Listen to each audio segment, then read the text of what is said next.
Hi there, and today's video is about making sure you win your mini leagues. How we're going to do this? Two things you need to do. First and foremost, save this video. Use it as a checklist because during the season, you will lose your way. Trust me, I've been playing FPL for over 15 years and won countless mini leagues, yet it's happened to me. But if you have this video to come back to and you go through the bullet points there, you're going to be fine. The second thing you need to do is watch the video from start to finish. The reason is, other managers in your mini league will be doing a lot of these tips, but trust me, they won't be doing all of them. And in this video, from the start to the finish, in fact, at the end, I've got some incredible tips. When you combine them all together, that's what makes the difference and brings you that mini league. Let's get into it. The first one's an easy one. Avoid injury-prone players. We know this, yet we still get sucked in. Check the player's record. Check their history. See if there's players that are not even reaching 500, 1,000, 2,000 minutes per season. Don't want to touch them. Because what this means is you're going to bring players in, they're going to get injured, you're going to have to transfer them out. You're booking in transfers, which is not ideal in FPL. Minute risk players are other players you're going to want to avoid. We want players that play 90 minutes. Loads of goals are scored from the 70th to the 90th minute. You can check the statistics. Do not want players who have come off by then. It's not good enough. We want players that play 90 minutes to give ourselves the biggest probability of getting those goals and assists. Do buy players who take penalties and set pieces. These players give you multiple routes to points. There could be a player who's having a bad game, team gets a penalty, he steps up, takes it, there's your 10 points. You just have to look at last season's penalty list to tell you how important this is. So Palmer was one of the best players. On surprise, Chelsea had 11 penalties, which he stepped up and took most of them. Arsenal, 10 penalties. Manchester City, Newcastle, look at the top teams, they get the penalties. If you're owning the penalty takers in these teams, already you're improving your probability for points. You're going to want to buy players from the top 6. Ideally, if we can get our 15-man squad all from there, it would be perfection. Why is that? Well, the top teams tend to have the best defenses, the best attack, they win more games. It's common sense. We don't want promoted teams, but the reality is with our budget, we might not be able to do it. So if we can't get that, we get the best from the rest, but we try to avoid the players from the promoted smaller teams. We want the big, strong teams that are going to give us the maximum points. Do buy players with bonus point potential. Makes a big difference. If your captain is a player who gets the bonus points, that's potentially 6 points. If they get 3 points, double it for captain. That's huge over the season if you're getting that. So that's quite important. Early team news and team leaks have become a big deal in FPL. Just before deadline, we tend to get leaks of the teams, the players playing, and just say you look at your team and one of your players is not playing, you could make that transfer, gain an edge in other players in your mini league who don't know that information. It's a tricky one because you need to be strapped to your phone before the deadline to get the information, which is not ideal when you're working, have family and other responsibilities. But the managers who can do this can gain an edge. I'm not the biggest fan. I wish it didn't exist, but it does, and I try to take advantage of it as well as other managers. Fixture planning is such a vital part of FPL, and if you want to win your mini league, you need to be really hot at this. Now, the first thing you're going to want to do is target easy fixtures. Sounds straightforward if it's 1 or 2 fixtures, but you want blocks, ideally 3, 4, 5, 6, where you can put a strong team together and you don't have to touch them. Now, there will be periods during the season that's not possible, no problem, but for the majority of it, if you've planned well, you can achieve this, and it's a game changer.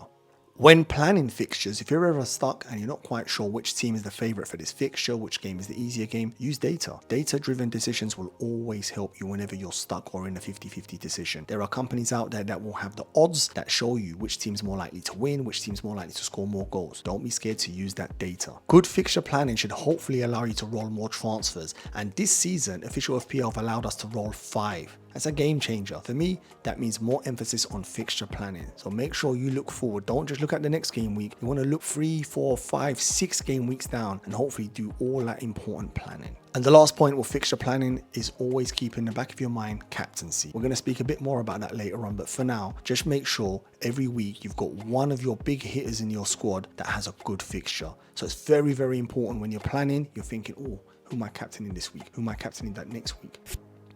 Chip strategies become a vital part of doing well in FPL. Trust me, the top managers in your mini league, the engaged managers, will have a chip strategy. So you need to be prepared and have one yourself. Now, the chip strategy should be in conjunction with your fixture planning. While you're doing your fixture planning, is to start noting down the best places to use your chips. An example of that might be your bench is looking very good, and in 2 game weeks time, all your bench have perfect fixtures, you might want to use bench boost. So that's an example of combining the optimum time to use your chip with your fixture planning. Using chips in double game weeks. Combining your chip in a double game week can be a game changer. Honestly, triple captain, they've got 2 fixtures. Yes, you can put it on a player who's got an easy fixture in 1 game week, but putting it on one where they've got 2 game weeks, you're just giving yourself better probability. It's as simple as that. Combining your chips is another strategy the top managers will 100% use. An example of that would be using your wildcard to set your team up with a perfect squad of 15 players. The week after, you can use your bench boost on the easy fixture, which hopefully you've put in place with your good fixture planning. You see what I mean by combining all of the tips together? 1 or 2 is not good enough. You need all of them. This gives you the potential for huge returns. Honestly, all the top managers will be combining their chips. So it's something for you to think about while you're doing your fixture planning and chip strategy. Being adaptable in FPL is vital. You'll be planning, you'll have your chip strategy, you'll have someone earmarked for triple captain in 2 game weeks. Something happens, they get injured, they fall out with their manager. They have a Champions League fixture, which means their minutes might be reduced in those 2 fixtures. So you need to be adaptable. Look at other options, change your strategy. Don't be rigid, because there will be times you have to respond to what happens in the game week. And the last thing on chip strategy is don't copy other managers. Every manager will have their own strategy, their own 15-man squad, which won't work with your team. Before we get into the captain strategy, if you're enjoying this video and you're finding it useful, do me a favor, drop a like and subscribe. I'd really appreciate that. Now, play safe with your captains. What do I mean by that? Well, every week we get an opportunity to get double the score from one of our players. Now, we do not want to waste that. Captaincy is arguably the most important thing in FPL. Honestly, it's a game changer. You need to get this right. We pick the players from the best teams with the biggest probability of scoring a goal or an assist, and they tend to be players like Salah, Haaland, Son. We don't go for differentials or players from promoted teams who have got small odds of returning. Hence why part of our player research, fixture planning, we make sure we've got those heavy hitters in our team prepared every game week with a good fixture ready for us to capitalize.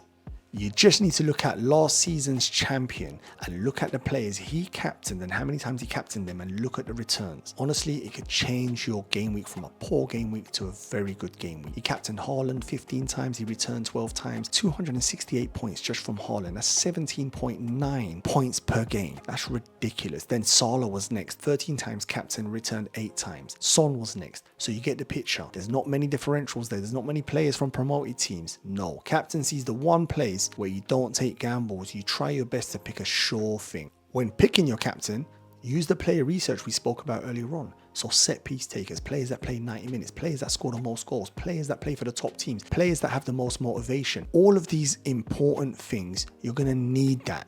They're the players that need to be captains. I spoke about data-driven decisions earlier on, and with captaincy, data can be pivotal. When you're picking a player, say like Haaland, you might look at the numbers and look at his previous 6 fixtures. You might look at the expected goals for the upcoming game. You might look at the potential odds against the team they're playing. Data can really help you here. You're going to want to remove emotion when picking captains. And what I mean by that is, an example is, last week, everyone picked Haaland, you went Salah. Haaland scored 4 goals, you only got an assist. So you're in pain, you're really upset. So this week, you've got your heart set, you're just angry, you're going to captain Haaland because you think he's going to hurt you. Where they've all gone for the best captain of that game week, which could be Son. So you need to remove that emotion from last game week and look at it logically from this game week. And the last point is, don't pick risky captains. A random player from a small team with a difficult fixture just for the sake of it, no. I mean, if you're playing, of course, just to have fun and you're not concerned about winning the mini league, of course, pick whoever you want. But if you are playing very competitive and very serious, I would not recommend that. The odds of you getting differential captain who outscores someone like a Haaland or Salah is very, very rare. You just have to look at the statistics from last season and you will see what I mean. In FPL, you're going to need to be patient. Trust me on this. All my years of experience is one of the things I've learned. There were times a game week's finished, I'm angry, I just want to make changes. No. Be patient, relax. Soak up the information, whether it's injuries, whether a player's fallen out of a manager. So much things can happen midweek before the next fixture. So being patient is vital in FPL. Unfortunately, it's not the type of game where you need to do stuff every couple of days. No. There'll be times where you don't even touch your team for a week or 2. And I should think you take that as a compliment that you've done good planning and your team's in good shape. It's okay to be boring.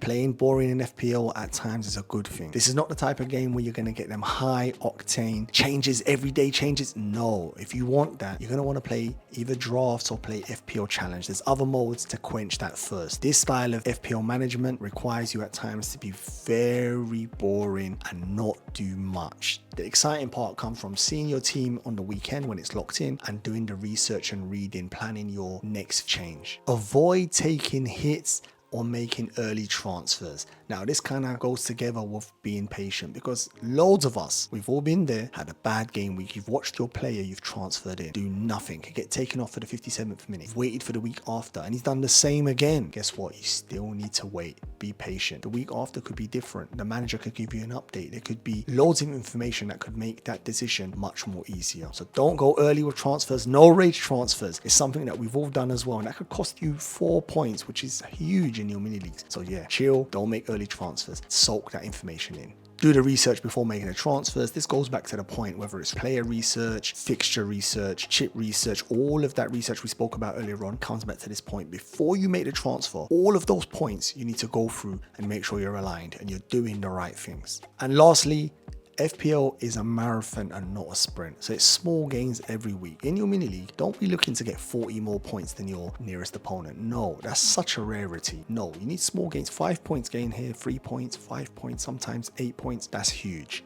That consistency is what's going to win you the mini league. As I said, it's rare for you to get those big game weeks where you double your opponent's score. They do happen, and hopefully if you're following all of these steps and when you use the chips, that's when you can capitalize. But for now, it's about starting strong, and every week you're just putting in a strong performance with your team. Small gains. I hope you enjoyed the video, but more importantly, I hope you found the video useful. If you did, do me a favor, drop a like and subscribe, but also get in the comments and let me know which tips were your favorites, what tips you'll be using. Again, save the video and use it for reference. Trust me, come end of the season, you can come back to me in the comments and tell me by how many points you won your mini league. If you want to completely destroy your mini league managers, you're going to want to watch this video right there. This has got my draft, and if your team is as good as that or better, then you know you're in for an immaculate season.